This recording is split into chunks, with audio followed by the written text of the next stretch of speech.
Hola. Continuamos con el análisis del cuento El Aleph de Jorge Luis Borges para ver cómo se construyen los personajes literarios. Decíamos que el cuento El Aleph tiene una condición que reúne las obras maestras, que es difícil decir, el tema es este. Es inherente a las grandes obras que el tema no sea uno y sean varios más. En esta pequeña y magnífica, lo vuelvo a repetir, obra que es El Aleph, hay al mismo tiempo, actuando, incidiendo conjuntamente, al menos 4 temas interesantes. Me los he notado. Uno es una dinámica que podríamos denominar entre la memoria y el olvido.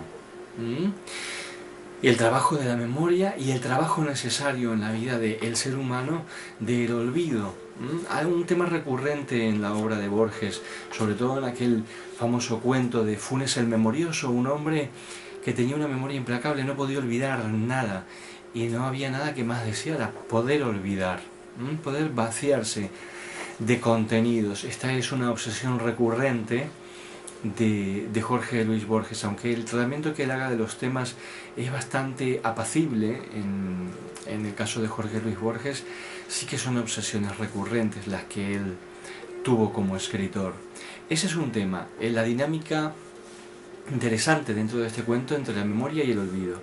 El segundo es algo que podemos llamar el amor del protagonista, que se llama Borges, y ojo, que se llama Borges lo digo a propósito porque no hay que olvidar, es un personaje, es el primer personaje, es el basamento de toda la estructura de esa trama del cuento del Aleph, es un personaje, se llama Borges, y Borges jugó mucho con esto, le sacó un gran rendimiento a esta posibilidad de la confusión entre el narrador, el autor y la persona real, siendo él muy inteligente para darse cuenta que esto era una trampa tendida con palabras para que el lector picara, y quizá, como dije en mi vídeo anterior, aquella chica que yo conocía decía, no me cae bien a mí Borges y no pienso leerlo, no lo he leído nunca.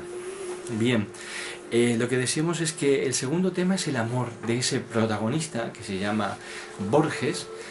Solo se llama Borges, 2 veces es mencionado como tal. Una en un momento, el propio protagonista, ante el retrato de su amada Beatriz Elena Viterbo, le dice: Beatriz Elena Viterbo, soy yo, soy Borges. Y ahí, sorpresivamente, el lector dice: oh, se llama Borges el protagonista, él pone su propio apellido. Y luego, a posteriori de la experiencia cumbre de la obra, del cuento, una experiencia interesantísima, es apelado por otro protagonista interesantísimo, Carlos Argentino Daneri, como Che Borges, le dice. Esas son las 2 veces en que es nombrado el protagonista con ese nombre. Y él tiene una suerte de pasión que él llama como vana devoción hacia Beatriz Viterbo. Él es un enamorado platónico, digamos, de esa mujer que murió, esa mujer que muere en la primera línea del cuento. Ya iremos ahí, que es muy interesante de ver este aspecto. El tercer tema, para mí, es el que más me gusta, y es el tema que está vinculado al objeto llamado Aleph. El Aleph, dentro del contexto del cuento, está definido por el propio cuento. No hago un análisis de nada que esté fuera del cuento, solo uso las palabras del cuento, del propio relato. En todos los análisis que hago procuro hacer esto. A veces puedo variar una palabra, pero yo me ajusto a las palabras usadas por el autor. El Aleph es un punto en el cual confluyen todos los puntos, y desde el cual se puede ver todos los puntos, incluso a ese punto. Entonces, la experiencia es una experiencia cumbre, diría el psicólogo humanista Abraham Maslow, el autor de El hombre autorrealizado. Él diría, esto es una experiencia cumbre, una experiencia pico, high, una high peak experience o something like that, algo así.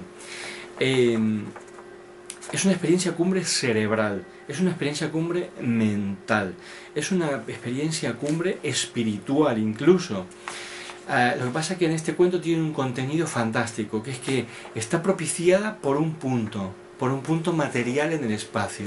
Si uno entra en confluencia con ese punto material en el espacio poniéndose en determinada posición, adviene a la experiencia, adquiere la experiencia, vive la experiencia. No es la experiencia un resultado de un trabajo interior. Pero la experiencia que describe Borges, que él la refiere a otras experiencias similares, también literarias, es una experiencia muy común en el ámbito espiritual, en el ámbito meditativo, en el ámbito yógico, en el ámbito de las dimensiones esotéricas de todas las religiones interesantes que hay en la humanidad, y en el ámbito de nuestros queridos amigos los psiconautas, todas aquellas personas que hayan tomado o que hayamos tomado alguna vez una sustancia enteógena sagrada con un objetivo, con un propósito de autoconocimiento y de crecimiento personal.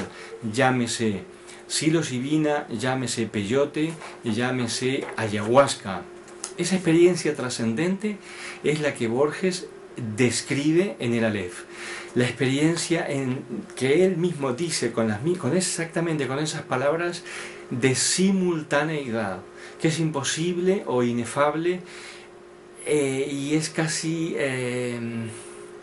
arduo, no dice la palabra arduo, eso la digo yo, trasladarlo a palabras, porque los hechos que se vivencian de esa manera son simultáneos, es una visión simultánea del todo, con la comprensión simultánea de todo, y eso es simultáneo, en tanto el lenguaje, que es el instrumento a través del cual vuelca esa experiencia para que otros la puedan compartir leyéndola, no es simultáneo.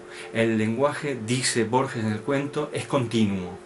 Entonces referiré una experiencia simultánea en un lenguaje o con un medio que es continuo. Entonces, la tercera experiencia, el tercer tema de este maravilloso relato que se llama El Aleph, que salió en 1949 en el libro titulado El Aleph, es una experiencia, digámoslo así, de iluminación mental, solo que propiciada en este caso por un instrumento externo. Por eso, probablemente, el cuento está considerado dentro del género fantástico, porque el protagonista necesita recurrir a un medio externo a él, ajeno a él, para adquirir esta experiencia, y no es una vivencia interna. Independientemente de que después se pueda discutir si es una experiencia iluminativa o no, porque claro, luego él sale de la experiencia y no sale bien parado el protagonista, ya explicaré por qué. Y generalmente de una experiencia iluminativa se sale bien parado, con una omnicomprensividad y con una calidez y una ternura hacia los demás de un grado importante, de comprensión y al mismo tiempo, digamos, de un resituarse cognitivamente en el propio interior para ver las cosas de una manera que, llamémoslo entre comillas, que perdona la experiencia porque sabe que es simplemente una representación cognitiva. Vamos al cuarto tema. El cuarto tema, que es interesantísimo en este cuento, es la vida socioliteraria de Buenos Aires, del Buenos Aires de ese Borges personaje de esta trama. Es muy divertido, él lo cuenta además con un tono irónico. Entonces, ¿por qué es importante señalar que tiene estos 4 niveles temáticos? Porque son como pisos o plantas de un edificio que van proveyendo de un follaje, de un decorado, de un entorno, de una fauna, de una flora alrededor, para implantar allí unos personajes que sencillamente son deliciosos. Este cuento tiene muchas trampas. Ahora en el próximo vídeo contaré cuál es la principal trampa que tiene, que es un cuento con una trama que en realidad, mediante un recurso que habitualmente usa Borges, tiene 2 finales conocidos. Y esto hace que los personajes, si bien parecen una cosa al comienzo, acaben siendo otra.